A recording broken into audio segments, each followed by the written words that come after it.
En développement personnel, on va souvent nous envoyer vers la notion de responsabilité.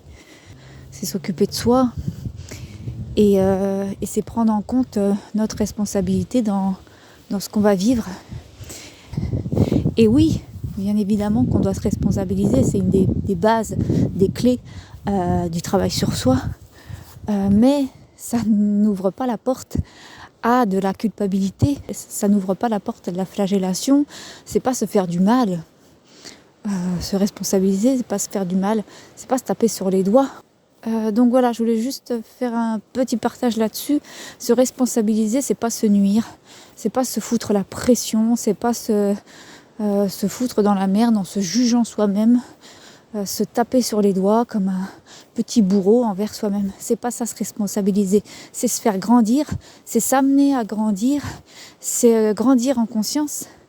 C'est développer sa conscience de soi, c'est apprendre de ses erreurs, c'est avancer à son rythme et c'est surtout s'accompagner avec bienveillance. C'est super important, c'est d'autant plus important qu'on vit des périodes compliquées.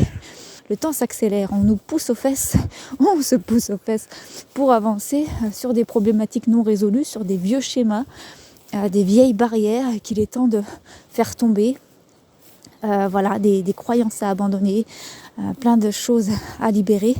Et donc bien sûr que plus on se responsabilise et plus on avance, mais plus on se culpabilise et plus on se flagelle, et moins on avance, et plus on se fait du mal. Ça n'a aucun sens en fait. Donc se responsabiliser, oui, se faire du mal, non. Et c'est hyper important de conscientiser en fait, de voir là où on devient un tyran sous prétexte de responsabilité. Voilà, c'est tout. Je vous embrasse et je vous dis à bientôt.